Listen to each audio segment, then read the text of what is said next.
ketika kita ketemu sama teman kita, bukankah itu juga settingan Allah? Bukankah itu juga ada kemaksudan dari Allah? Gitu. Maka kalau kita next kesimpulan yang ketiga, berdakwahlah sebetulnya karena kita peduli, bukan karena jijik atau antipati atau apati.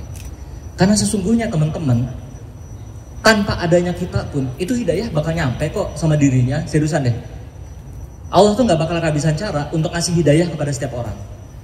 Tapi kenapa kemudian dia harus ketemu sama kita dulu? Mungkin karena Allah mengharapkan hidayah itu datangnya lewat kita dulu, lewat lewat jalurnya, wasilahnya lewat kita. Supaya apa? Supaya kita kebawa ke kemuliaan, supaya kita dipancing untuk lebih peduli. So, kalau misalkan kita coba tarik kesimpulannya bahwa dakwah itu apa? Dakwah itu sebenarnya 3. Yang pertama, bahwa dakwah itu bukan karena kita udah benar, tapi karena kita pengen benar. Yang kedua, dakwah itu karena kita cinta dan membela. Yang ketiga, dakwah itu karena kita peduli. Ada nggak bahwa dakwah itu karena kita udah jago, karena kita orangnya emang ekstrovert, karena gue orangnya emang seneng ngomong? Enggak.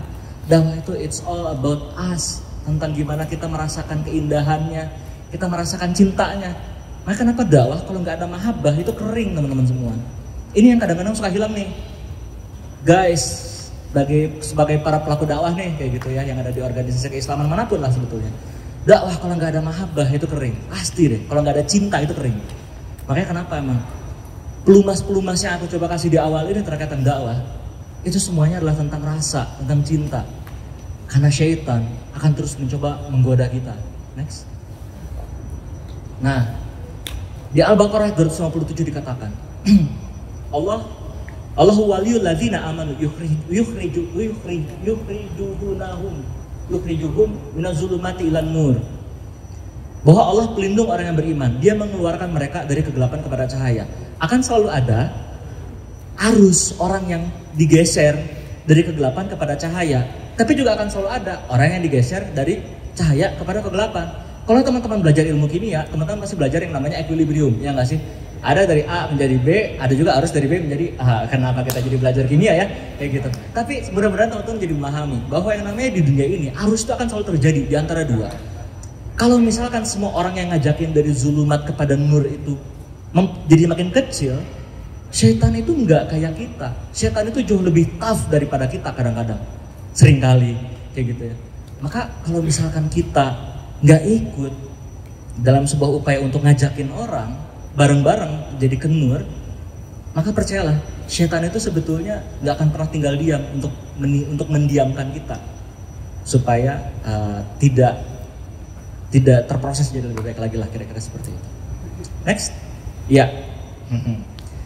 Barusan kan dikatakan bahwa setelah kita paham tentang urgensi dakwah, terus kemudian gimana dong biar jadi efektif? Dari panitia kan bilang gimana caranya supaya dakwah itu efektif. Nah teman-teman, ketika berbicara dakwah yang efektif, kita harus paham dulu sih sebenarnya apa makna efektif. Apakah efektif itu artinya bahwa dakwah kita pasti berhasil? Apakah bahwa ajakan kita itu sudah pasti akan disambut dengan baik? Enggak juga, karena sejatinya di Quran surat Al-Qasas ayat 56, Allah mengabadikan sebuah kejadian bagaimana Rasulullah sangat ingin mengajak pamannya untuk memeluk ajaran Islam. Lalu kemudian Allah memberikan reminder kepada beliau bahwa sesungguhnya kamu, Rasulullah, tidak akan dapat memberi hidayah kepada orang yang kamu kasihi, tapi yang ngasih hidayah itu adalah Allah. Kalau kita bicara ya hebatan mana dakwah kita sama dakwah Rasulullah, gila banget, itu kan jauh banget ya kayak gitu. Pasti jauh lebih hebat dakwahnya Rasulullah.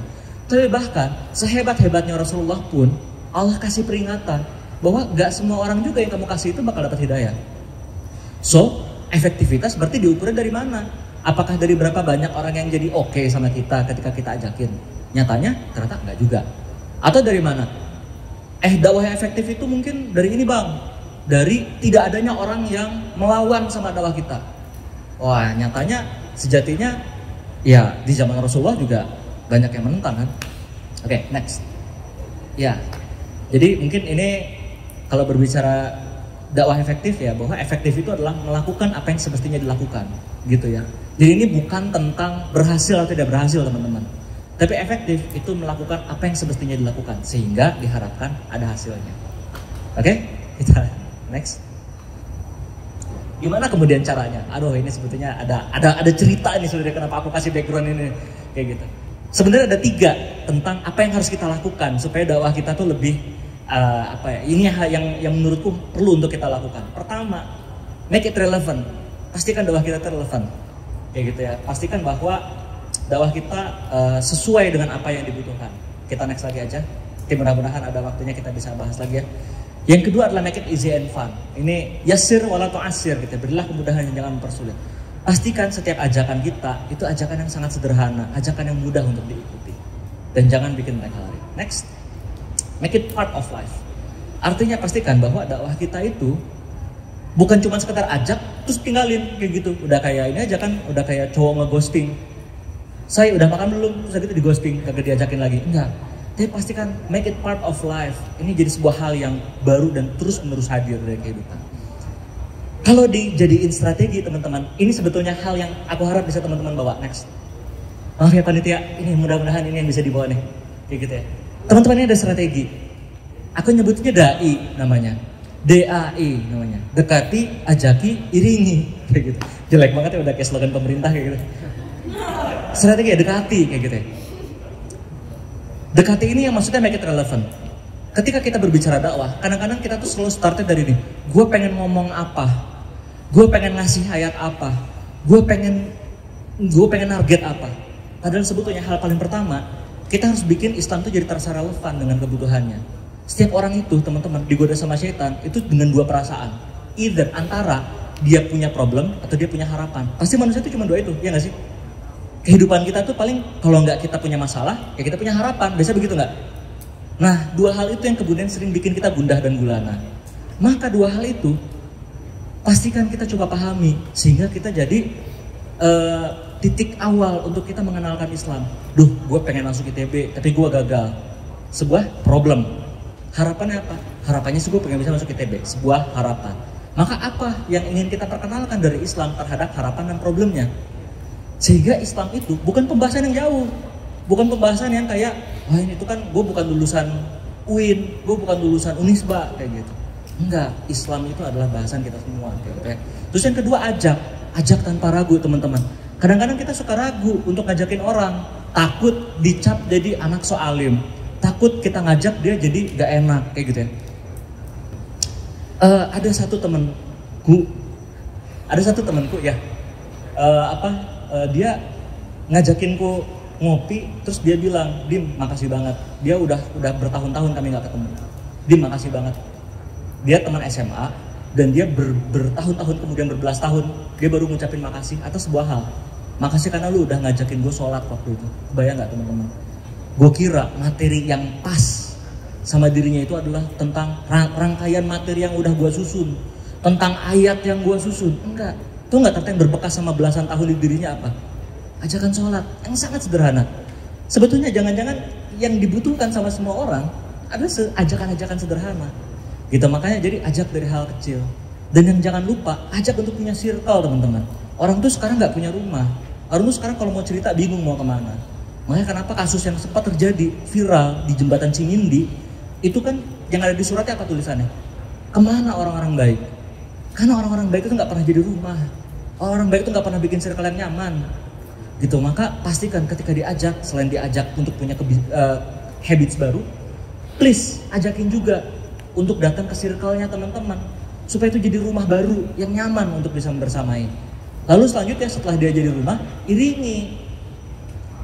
Komandan Paskas, waktu itu komandan pasukan Amal Soleh di Jogja, Mas Ahmad namanya, dia tuh pernah nitip, tahu nggak apa hal yang paling susah dari dakwah? Hal yang paling susah dari dakwah itu bukan pas ngomongnya, tapi hal paling susah dari dakwah adalah pas mengiringinya, yaitu memastikan orang itu bisa kita ajakin bareng terus bebarengan. Karena sebetulnya inilah proses yang kemudian setan gak akan tinggal diam.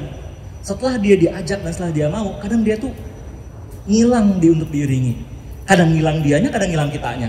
Kayak gitu. Maka pastikan setelah kita ajak, kita iringi supaya circle ini jadi tempat pulang yang menyenangkan.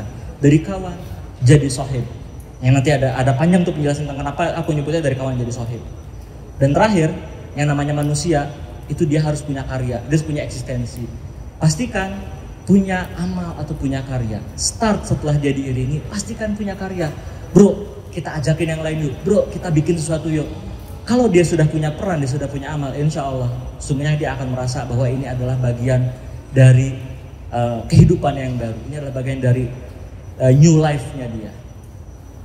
Terakhir, nah maka sungguhnya nggak heran kalau misalkan para ulama kemudian pada akhirnya sampai pada sebuah kesimpulan bahwa dakwah itu fardu ain. Walaupun memang ya teman-teman ada beberapa ketidaksepakatan di antara ulama, tapi jumhur mengatakan bahwa dakwah itu fardu ain, artinya fardu yang melekat kepada masing-masing dari diri kita, sama kayak sholat. Maka nggak heran bahwa kenapa dengan dakwah Allah kemudian melabelkan kepada kita adalah umat yang terbaik. Ketika apa? Amar ma'ruf nahi mungkar.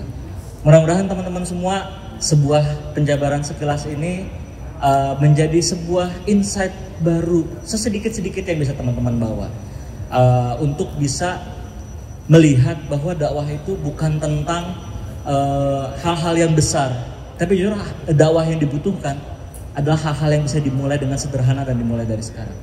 Jazakumullah khairan katsiran, barakallahu fiikum, fastabiqul khairat. Semoga dikembalikan kepada Kang Aslan. Dipersilakan. Iya,